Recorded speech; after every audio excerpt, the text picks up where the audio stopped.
Welcome to the video, everyone. If you're following me on social media, which you definitely should be, you know that I recently did commentary for a jiu-jitsu event, and that was a lot of fun, and I had a great time doing it. But it also made me realize that maybe I should talk to a professional person who does commentary for a living. Today, I'm going to be talking to a jiu-jitsu competitor who is also a professional combat sports commentator. She has a YouTube channel with over 1 million views where she does all kinds of videos. She does technique breakdowns and rolling commentary. She does interviews with grapplers and obviously some of her behind the scenes stuff with her commentary. So I'm very excited to talk today to Alex Wendling. I'm pointing at a TV screen that you can't see from this angle, but let's get to it. Alex, thank you so much for coming on and talking to me. I love your YouTube channel, and the perks of doing this show and this YouTube channel is that I get to talk to people that I just want to hang out with and talk with. So I appreciate you coming on. Thank you so much for having me. Yeah, I can't wait to talk about this stuff. I love your channel as well. I forget what the first video it was that I came across, but yeah, when you're in this niche and you're just like cranking out content, it just, everything becomes a blur. Yeah, so what I'll probably do now is I think enough time has passed on some of your videos that I'll go back and just steal the idea and just make it my own. So part of why I wanted to talk to you That's was to one way get to do permission to it. do that. Yeah, I mean, honestly, that's kind of, some of the best inspiration that I've gotten has been inspired from other people and how you can like put your own creative twist on things. Yeah, now that I think about it, like none of my content is like super overly original. Like I do tape studies, interviews. You can't really reinvent the real wheel when it comes to YouTube, but if you do, it might pop off. The first thing I always ask people when I talk to them is just how did you get involved in combat sports? Like we'll get to all the content stuff, but just combat sports in general. Yeah, so for me, I was always a little athlete growing up, and I had an older brother. We were big WWE fans. And so my big dream when I was younger was that I actually got in trouble because I went to Catholic school for telling my Spanish teacher this. I was like, I want to be a WWE diva when I grow up. And this was at the time, like when WWE divas were a little bit more promiscuous looking and like less of athletes and a little bit more of just like props on stages. So it didn't come across well in my second grade class, but it pissed her off so much. And I could see in her eyes, it pissed her off so much. It like really intrigued me, and it made me it made me more interested in it. Like even as a child, I was always interested in things that like would piss people off. I was a little bit more of a daredevil, much more than my brother. Um, and then yeah, I just, I did gymnastics when I was little, which I wish I continued because that would have helped with my wrestling. But then I got into basketball, which helped me with like contact sports. And I did that through high school. Then when I got to college, it was just a lot of weightlifting, but I was always like a big fan of the UFC. Me and my dad would watch all the time. Ronda Rousey era, when I was like a junior and senior in high school, we would like be having UFC parties and all that. So basically, long story short, I go to college for broadcast journalism.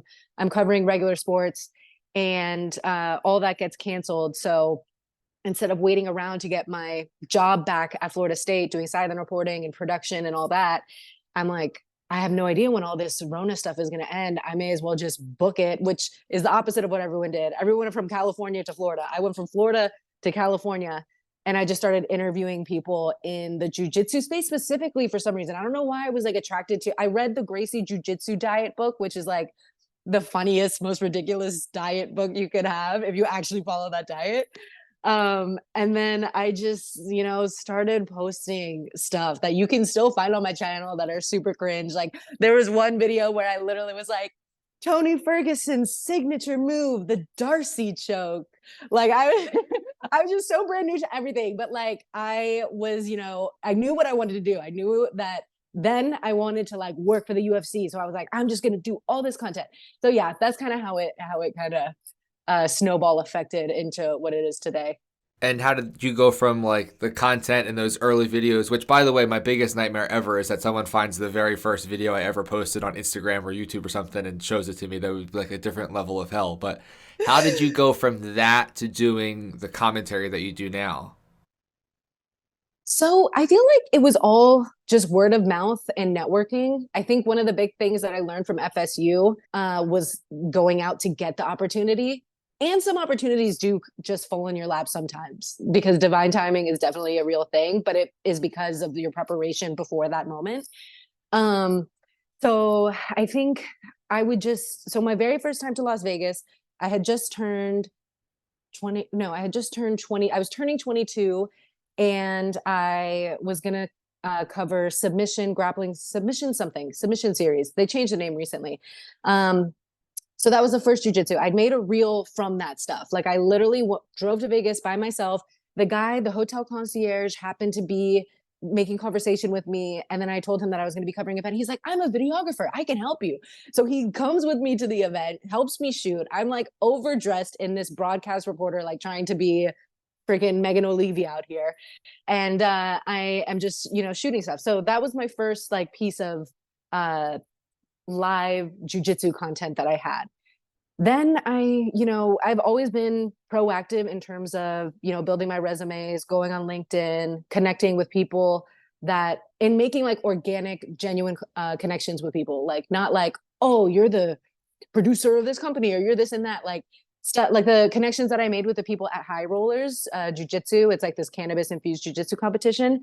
That was all organic. Like I just kind of showed up and I was like smoking with people and talking and blah, blah, blah. And the guy who was supposed to be announcing had gotten too high. And I was, and they Common happened to problem know at that. jiu-jitsu tournament. Common problem at a jiu-jitsu Yeah. event. I mean, it happens. Especially a High Rollers one for sure. So they just came up to me and they were like, hey, you do kind of interviewing and reporting. Do you think you can do announcing? So I did the ring announcing, the mat announcing for the fighters. And then that just became, I created a position that didn't exist within the High Rollers broadcast.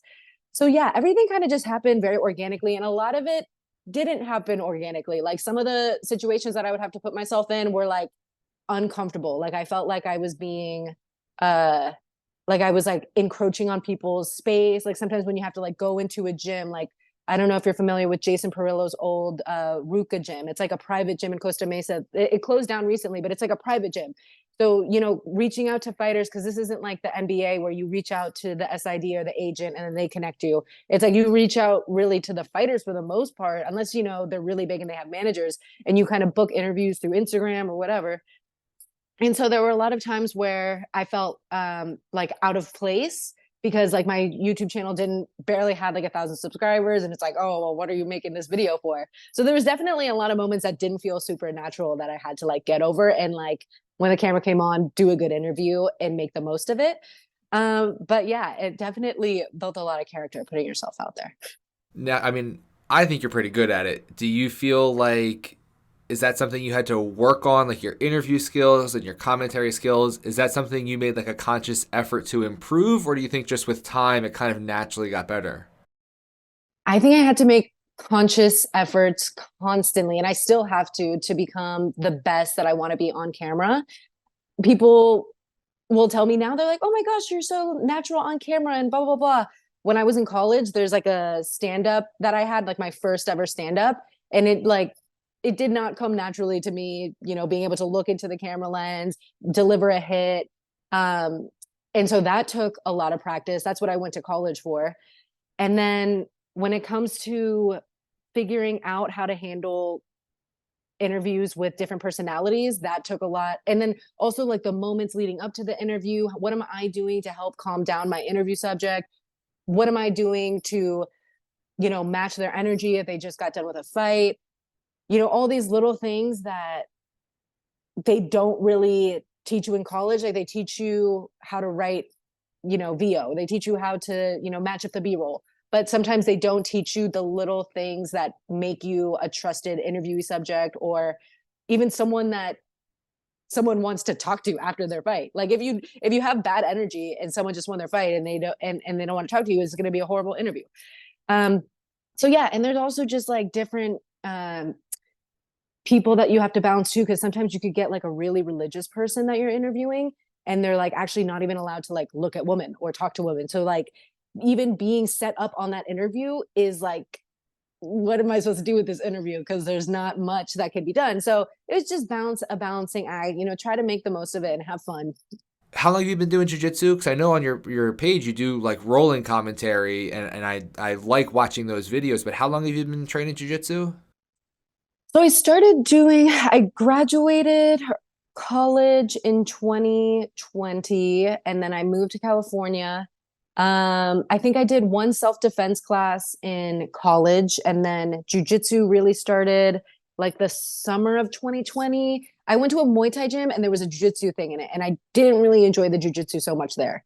Um, and also my intention with jujitsu was to get better for commentary. My love for jujitsu didn't really happen until I found 10th Planet, and it was all actually, I'll take that back. My love originally started with Triunfo in Orange County. They're a gi school, super family friendly. Everything was awesome. That was in 2021 when I was really consistently starting to train jujitsu only and a little bit of striking. But I noticed that in the beginning, it was really important to just focus on the jujitsu, like getting the basics down with everything and like understanding pressure and just frames and all the little things and intricacies that go into jujitsu.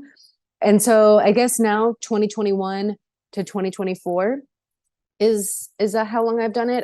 I had to take a few little breaks once I got stacked, and then the girl like completely crushed me in my neck, and all I heard was like, and that spooked me. So I think the max amount of time I've taken breaks is either like 4 to 6 months. Hopefully not that much, but I wouldn't doubt if it ever got that bad. So Do you think that jujitsu has improved your ability to do commentary and interviews? Has that made it a little bit smoother and easier for you? 100%, and it also just makes it more interesting because I would be at the high rollers events. My first or jujitsu, submission grappling, it was just hard for me to understand what was going on and how I could ask the best question for the grappler. MMA, it's a little bit easier to understand because there's, people can strike into a submission and you can kind of talk about the sequence to getting to that point. Whereas jujitsu, you need to know some of the terms or some of the technicalities of it. So 100%, I would not be the same reporter that I am today if I did not have jujitsu experience that I have now. Yeah, my not really related, but kind of the same. But my dad started training jujitsu when I was fighting MMA because we'd be on the ground and I'd be on top and I'd be in mount and he'd be yelling "get up" because he didn't know what was happening. So he's in the crowd watching the fight, not understanding what's going on. So he started training jujitsu just to have like a grasp of what was actually happening in the fight. So I think it's definitely changed the way he watches fights now. So I can imagine it would make your job a little bit easier too, just having more of an understanding. Yeah, and I'm sure UFC fans would definitely benefit from it as well if they weren't so bored when there's like wall grappling going on, or they could understand. Yes, understand like when you feel like someone's resting or something like that. But I feel like if UFC fans happen to know a little bit more about grappling, we would get much less of the booing instantly as there's some type of grappling exchange. So yeah, I think it definitely makes things more entertaining and easier for the post-fight interviews. So on your YouTube channel, I like that you have like lots of different content. You have the rolling commentary, you do interviews and training stuff. Obviously, there's like highlights from you doing your job. Is there a style of video that you enjoy making the most? Is there content that you like creating more than others? Hmm. I definitely think uh one of my favorites, but then also my least, it also has the least favorite part for me. I love the interviews, but I hate the coordination part. So I think something that I'm going to hire for my full-time team coming up, I have to do the editor first, and then I need a social person, and then I need someone who can handle like the logistics of booking me. I don't like dealing with that part because you just have to deal with like what I did to you the other day. Like, hey, sorry, I can't make it. And like, but I get that so much more with jujitsu people specifically than I could have an MMA person or like a different sport person, and they're usually like pretty good with it. But I've had just various times where it's the jujitsu person who always has to move, always has to change, or doesn't have the time, and different stuff like that. So those are the times where I get like a little bit annoyed, and it makes me just not want to make the content. But the interview itself, I usually have a lot of fun with if the interview subject is willing to have fun with me. The commentary, so this was like when I was really living in LA and I was going to a gym with my teammate Smitty, who's like this really popular TikToker. And I guess he was just like rubbing off in me in a way that like I was like, oh, I should be making content. That just makes sense. And then I had like these moments within my jujitsu competition career where I was thinking to myself, I'm like, am I even competing and doing this jujitsu stuff because I want to, or am I doing it because of content? And so I really had to like look at myself in the mirror and be like, that really turns me off to myself if I'm doing this with like the sole intention of making content or something like that, or like an ego boost so I can like show people that I won a gold medal. Like I didn't like that aspect of it. And then you also have to think about that is kind of just what social media in general is. It's not always like that, but and then sometimes you also have to deal with like the ones that did get really popular, the ones that went viral for me were always the ones that pitted something against someone or like sparked a hot topic. Like one of them that went really popular was me going against probably like a 17-year-old or 16-year-old kid guy. He has braces. He's like a, not yet built his man strength. And so he's relatively new and I'm able to, submit him and stuff. And so there becomes like the whole issue of like, well, he's not even trying, or he's, this is not right, or something like that. And then I'll have one where I'm grappling a full grown man and I'll say something like, because this is a competition class and you're supposed to go hard in the competition class. And I'm very aware of like energies, I'm not making shit up in my head. So and his nickname really was aggressive blank. I won't say what his name is actually because I don't want to keep the clip going, but it went very, very viral. And then it's like, oh, all these women, they're always, on the jujitsu mats saying that guys are being aggressive, blah, blah, blah. And I'm like, no, I'm saying that I like how he's being aggressive because it was like a lot. Like I literally had to get out of certain positions and it's just the way guys roll with you for the most part, it's not how what you feel in competitions, but because we were in a competition class, he was like going hard with me. And so then you kind of have to, there was like a point in time where I was still participating and arguing on the internet. I not recently, like 6 or 7 months ago, I was just like, all right, we're drawing the line. If I'm gonna do that for like engagement and stuff, I'm gonna hire someone to do that for me because it's just a waste of brain cells. But yeah, it was just like I have fun making it and I have fun doing the commentary. And then sometimes I'll also look back in retrospect and be like, oh, well, maybe I shouldn't have called him aggressive, even though I meant it in a positive way. Everyone's twisting it into being like I'm saying that he's like bullying me. Like that wasn't the point of the video, but you know how the internet is. So those are some of my favorites, but it's funny how like they can just like curtail into something that it wasn't meant to be.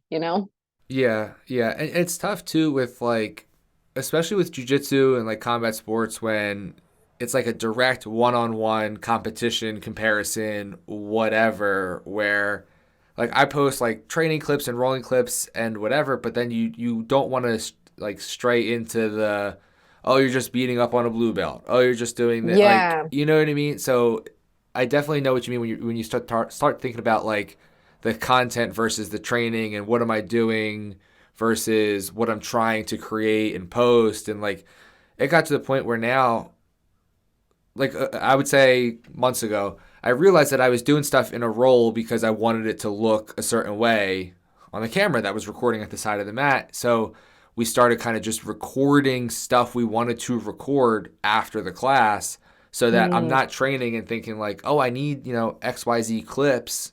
So I got to try to make this submission happen in class. You know what I mean? It's hard. It can get really easy to fall down the rabbit hole of like, I like creating content, so I create it versus I need to have content to post, so I try to make it happen. You know what I mean? Like, hmm I'd rather stay on that organic side of I just happen to post the stuff that happens plus the things I plan out versus hunting for content, hoping for something to happen. Yeah. But then the other genuine side of it is like you could be recording strictly for tape study purposes. And then you're like going through it in tape study and being like, oh, that was kind of cool. And so I think that it's just like a balancing act for sure. Cause I do feel you like it, like what you were saying, like, oh, just beating up on a blue belt or whatever.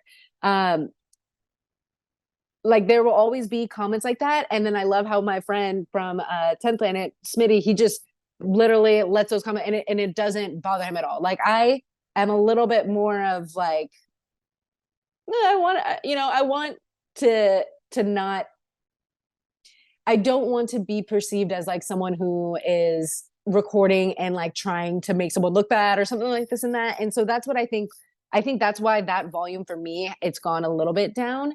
Um, but in terms of just like recording and being able to look back and for tape study purposes, I still find it super, super valuable. But yeah, that's like kind of the balancing act that I was having too, because I was just like, well, what am I really getting out of showing my rules to the world? Well, one, I love doing the commentary aspect. Two, I think it's cool for people to understand what's going on in a white belt girl's mind, rolling with someone, you know, twice her size. Like, I think that this is actually helping someone, you know? Whereas, like, there was like a point where if I'm competing and I'm only posting these highlights of myself, that was like making me feel like I was being egotistical. Like, those were the type of moments where I was like, well, I don't really like this. Like, I want my content to like serve people in some way. And me just getting an easy, you know, submission against a white belt that I'm probably sandbagging against at this point, because I probably should be in the blue belt division, which I'm going to compete against in next time. But like, you know, there were just like little moments like that where I had to like really look at myself and the type of content I was making and be honest with myself and be like, all right, we're not going to repost that highlight or something like that, you know? Well, and I tell everyone, record your rolls. It's the best thing in the world. Record your rolls. It's my favorite thing to be able to go back and see, like, you're rolling with people and they hit you with something, and in the moment you don't really know what happened, and then you do 10 more rounds, you're not going to remember that weird thing that Yeah. happened. The ability to go back and to watch it is like the best thing in the world, and that's sort of how I got started, just like with my Instagram, where I was recording for film study. I was recording all the rounds to just go back and watch them. And like you said, something cool would happen. I'd be like, oh, that's pretty cool. And I'd post it and people liked it. And it just kind of like kept building up. And I think it's really easy to, like, you know, this feeling when you post something and a lot of people like it and a lot of people watch it. It's a good feeling. It makes you feel happy to like have all these views on your video because you posted something you thought would be cool. People validated that thought that it's cool, and you get a bunch of views on it. And I think it's really easy to then turn into the, okay, I need those views again. I need another video that has all those views. I need that good feeling of like there's plenty of times I post a video that I think is going to be good and it doesn't get a lot of views, and I'm like, all right, well, maybe I suck at jujitsu and everyone hates me. Like, it's such a balancing act of you're trying to post stuff because you like it and not just chasing the views. And that's what I Mm-hmm. go through those phases of like, I feel down if I post something that doesn't do well. And then you have to just like remind yourself, like, I'm posting this because I think it's cool. You know what I mean? I make the certain videos on my channel because I think they're fun to make. And I do interviews that I think will be fun and be cool. And if you can approach the content creation like selfishly, like this is the stuff I want to make, I think that's the more organic way to do it. Yeah, and just not being a slave to whatever ever algorithm they have pushed out at the time. Because there could be a time where your commentary or jujitsu videos are doing really well, and then now all of a sudden they want like long form videos on TikTok. They're always changing it, and I'm reading this book called The Shallows right now on what social media is doing to our brains, and that kind of, you know, really it got me woke. It had me, you know, on a long break from all social media. It had me really reevaluating what I want to do with my life in general. And it also, you know, repositioned what my current stance is in my content creator identity. Because last year I was like mixing up what being a social media influencer is versus what being a broadcaster is. And you'll see with my volume now on Instagram, and TikTok and just other platforms, I'm not really posting every day because I'm not trying to be a social media influencer. If you're trying to be a social media influencer, there's like a certain uh, pattern that you need to follow in order to get that growth. And when you're trying to be a broadcaster, it's good to have a big social media following, but you want the social media following to come from your broadcast. Like, you want to get popular from that. I don't really want to get popular from having a super super hot take or doing, or you know, punching someone at Venice Beach and then being like, haha, let's jujitsu roll now. Like, I don't want to get famous off of that. I want to get famous off of, oh, like I recognize her from that broadcast, or oh, I recognize her from that jujitsu competition blog. Like, I want to be recognized for the long form stuff. And if people happen to see my stuff on social media every now and then, okay, cool, give me a follow, say what's up. But yeah, the book I'm reading right now really made me realize that like long term, I don't want to be working in social media. Like, I think having to post every day is actually not the worst job. There are worse jobs, but it's something that I don't want for myself. And that was only a recent revelation that I had, like between 2023 and 2024, like those months I was like really figuring out what I actually want from this, you know? I actually talked about this on my Instagram. I guess it was like a year ago or so. But you know, Instagram was trying to steal creators from TikTok, and you know, TikTok has like the creator fund and they pay and whatever. And Instagram was like, okay, cool, we'll pay you for reels and views, and they were like paying out like, you know, a decent amount of money. And then all of a sudden they were like, we're not paying for videos anymore. Like we're not going to pay creators for reels. Like we're not doing that. And that was a Mm. real bummer because, you know, it was a good amount of money for putting, you know, videos on the internet. Like it's a good amount of money for not a lot of work. And when it happened, I even like I put a video like I'm just not going to post that much on Instagram. Like I'm probably not going to use this platform that much because they're not going to pay me, and YouTube will and TikTok will, so I'll go there. But then I still post on Instagram. You know what I mean? Like I still like it. I still do it. Even though a year ago I said I probably wouldn't use it that much, it's still the platform that I do use the most, even though they don't pay. Like there is something about I get the enjoyment of posting. I try not to be the person who's chasing the high of getting a bunch of views. I try to be the person who's just posting because I like it. But I could see how you could very easily fall into the rabbit hole of this is bad for my brain and I shouldn't do it anymore. 100%. Yeah. And I think you're spot on about Instagram being like the main social media for people. I feel like that if someone were to only have one social media, it would be Instagram. I feel like I just posted recently, if you're a jujitsu fan and you don't have Instagram, it's really hard to keep up with what's going on because you can't get the ADCC live chats. You can't get Gordon Ryan complaining about this or that. You can't get Craig Jones being a silly motherfucker. Sorry if you can't curse on here. You I can. keep Go ahead. You're slurping good. up stuff. You're good. You're good. Uh, so yeah, I just feel like the time that I did take away from social media completely, the first month was all good. I was, you know, in Mexico, blah, blah, blah. But then it got to the point where, because I still work in social media. I work for Combate Global's TikTok, so I had to be on there a little bit. So I had to be able to access the Instagram of the fighters sometimes to like take content. So I had an account that is like a burner account basically that I could go on and I check stuff if I need to. Um, but I still felt like in a much healthier state of mind because it wasn't like my personal stuff that I'm checking or seeing who's like looking at my stories or different like things to get like weirdly obsessed over. Also, if you're like going through emotional shit, like social media is like the worst thing ever. Like, especially if you're a Gen Zer like myself and you're a chronic oversharer, like if I'm going through something emotional, I don't want to have social media because I'm a chronic oversharer. I'll be like, blah, blah, blah, blah. So yeah, I noticed that when I was off of social media on my personal accounts, I still ended up using it because I, you know, paid a salary to work in it. So I was like, all right, well, I may as well bring my social media back and like at least grow my channels if I'm still gonna have to be on this shit. So, what do you have like coming up? What do you have on the horizon where we can look forward to seeing you?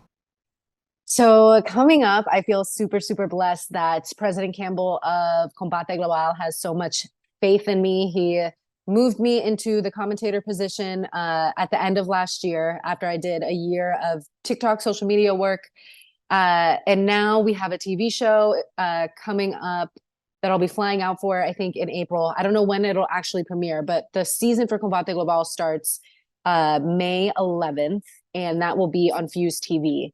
So you can stream that. I'll be on the English broadcast. If you speak Spanish and you want the Spanish broadcast, you can watch it on VIX Plus.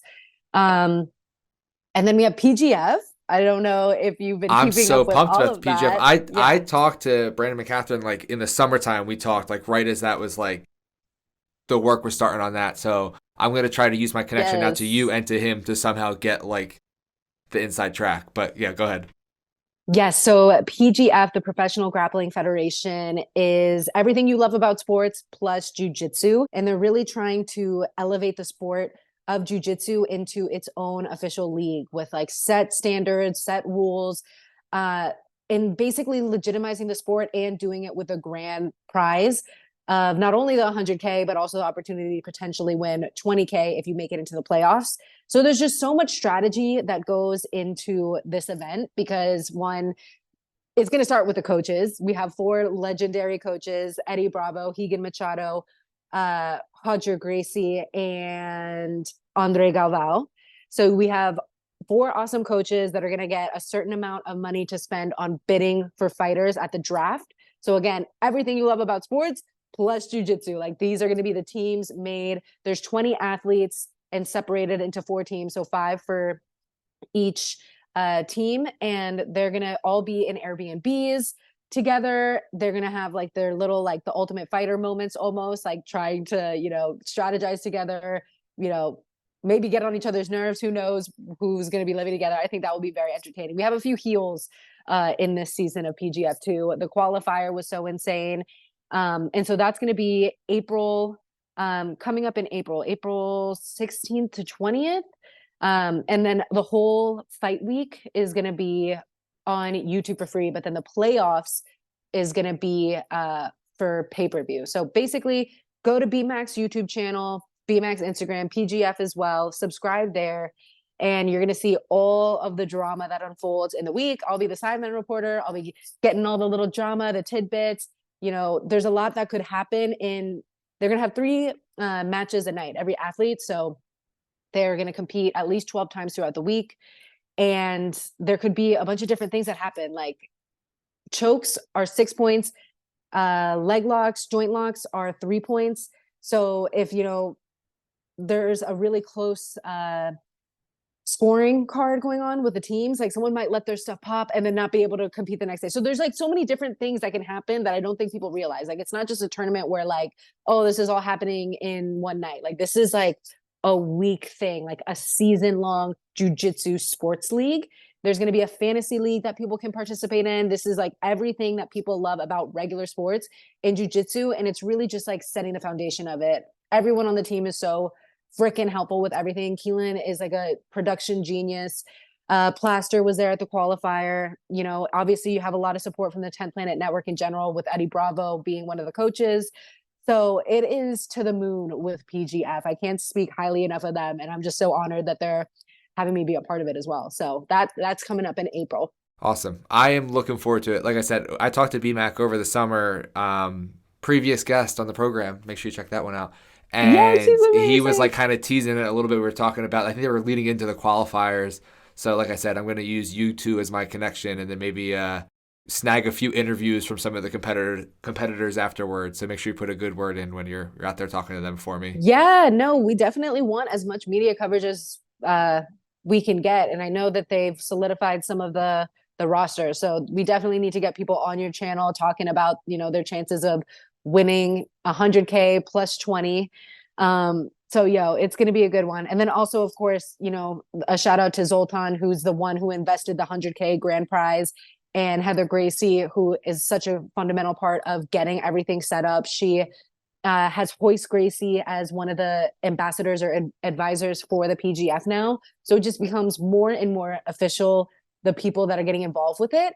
So it really is just the beginning. I feel so blessed to be a part of something at the start, because it kind of almost gives off this like, UFC in 98, 97 type vibe. Like we're living in it, and it might not feel like that yet, but that's how big it is if you have faith in where jiu-jitsu can go. So it's very exciting. I agree. Now, we've been talking for about a half hour. If someone isn't already following you or on your YouTube, just let everyone know where they can find more of Alex. Yes, thank you so much for having me, Justin. So you guys can find me on Instagram, Alex Wendling Live. I will be doing live chats with jiu-jitsu people, regular athletes. I'm going to start covering more basketball, normal sports as well. And then also my YouTube channel is Alex Wendling Live. On Twitter, you can catch me on UFC Fight Nights. Not so much Combate Global Fight Nights because I do the commentary for that, but I also post a lot of stuff there at Alex Wendling X, because they didn't have enough room for live. And then I think on TikTok, I'm Alex Wendling Live as well. So I post some stuff on there as well. You know how it is, life of a media person. You kind of have to have all these different channels. But yeah, that's where you can catch me. A lot of fun content coming out soon. And I'm just so thankful that you had me on. This was such an awesome conversation. I appreciate it so much. Like I said the other day, you're doing me a favor by coming on and talking. So I'm happy to pick your brain and have you as long as I can. So thank you so much, Alex. Thank you. Cheers. Big thank you to Alex for coming on and talking to me today. I put the links to all of her stuff below in the description so you can check that out. Please like the video if you enjoyed our conversation and make sure to subscribe to the channel. I will see you all in the next one.